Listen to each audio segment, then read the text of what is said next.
सभी दर्शकों को जय श्री कृष्ण। मैं ज्योति शंकर शर्मा पुराणाचार्य और आज चर्चा करेंगे धरती का अमृत आंवला। आंवले के बारे में हमारे शास्त्रों में क्या विधान बताया है, उसको नहाने से खाने से क्या प्रभाव है वो भी हम जानते हैं। पद्म पुराण में इसका वर्णन आया है कि जो लोग आंवले का भोजन करते हैं, यानी कि भोजन के साथ मुरब्बे में, अचार में या जिन किन प्रकार आंवला खाते हैं, वो व्यक्ति सदगति को प्राप्त होते हैं, स्वर्ग को प्राप्त होते हैं। अब तक तो आप ये सुनते आ रहे थे कि देवताओं की पूजा करने से, भगवान की पूजा करने से व्यक्ति स्वर्ग में जाता है, वैकुंठ में जाता है, शिवलोक में जाता है। लेकिन पद्म पुराण ये कह रहा है कि अगर आप आंवला खाते हैं, विशेष करके सर्दी में और उसमें भी कार्तिक के महीने में, तो फिर तो कहना ही क्या है। अगर आपके घर में आंवला रखा रहता है तो वहाँ लक्ष्मी का निवास है। आंवला आप ग्रहण करते हैं तो रोग बीमारियां दूर भागती है। ऐसा चमत्कारी आंवला, और आंवला खाने से बीमारियां दूर भागती है और स्वर्ग गति भी प्राप्त करवाता है। कहते हैं एक बार कोई व्याध चांडाल शिकार खेलने जंगल में गया और बहुत सारे हिरण उसने मार दिए। उसके बाद वो थक गया, भूख भी लग रही थी और शाम हो गई। उसने विचार किया अब तो कल ही थोड़ा शिकार सुबह और कर लेंगे, फिर घर चलेंगे। वो एक, क्योंकि शेर चीते आदि उसको न खा जाए, इसलिए एक आंवले के पेड़ पर चढ़ गया। आंवले के पेड़ पे चढ़ गया और कुछ आंवले उसने खा लिए, कुछ आंवले खा रहा था। लेकिन क्योंकि आंवले की कोई छोटी डाल थी, उस पर पाँव रखाए में आ गया और वो नीचे गिरा। नीचे गिरने से बहुत सारे आंवले चौतरफ उसके बिखर गए और आंवलों के ऊपर ही वो गिर गया, क्योंकि पहले भी वहाँ आंवले गिरे हुए थे। और उसका सर फट गया। सिर फटने पर तड़प रहा था। तब यमराज के दूत उसको लेने के लिए आए, लेकिन वहां तक जा नहीं पा रहे हैं। उन्होंने कहा ये इतना पापी है, इतने हिरण मारे हैं, इतना रात दिन हिंसा करता है, फिर भी हम इसके पास नहीं पहुंच पा रहे हैं, क्या कारण है। तभी वहां चलो ऋषि से पूछते हैं। पास में ऋषि थे, वहां चले गए।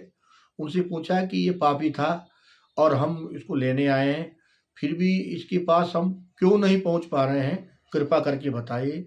तब ऋषि ने कहा कि हे यमदूतों, जो व्यक्ति चाहे अनजाने में ही आंवला खा लेता है, आंवले की छाया में आंवलों के ऊपर जो प्राण तजता है वो सीधा स्वर्ग लोक को चला जाता है। इसमें कहीं भी संशय नहीं है।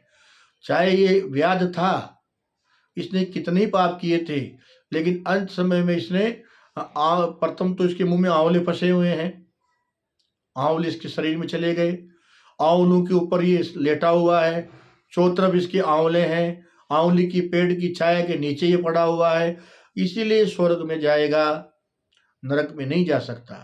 इस प्रकार से उन्होंने और भी बहुत सारी चर्चाएं की धर्म पर, लेकिन जब तक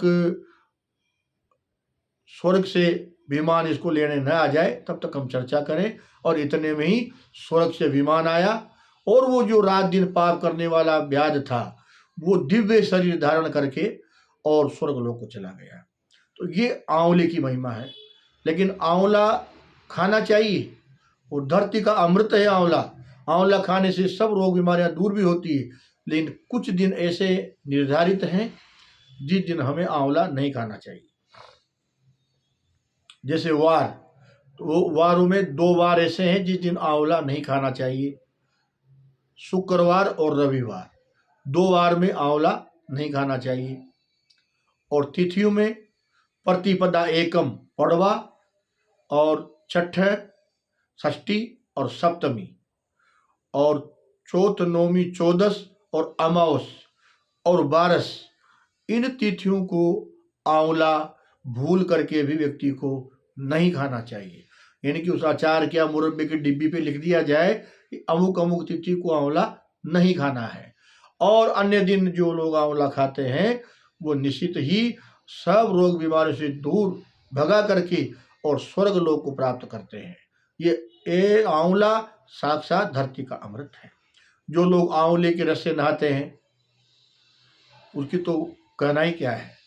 आंवले के रस बालों में लगाते हैं, आंवला बालों में लगाते हैं, आंवले के रस से स्नान करते हैं, आंवला ग्रहण करते हैं और भगवान के आंवला चढ़ाते हैं, अपने शरीर से आंवलों को लगा के रखते हैं या घर में आंवला रखते हैं, वो लोग रोग बीमारियों से दूर रहते हैं, उनके घर में लक्ष्मी का निवास होता है और अंत समय में स्वर्ग गति को प्राप्त करते हैं।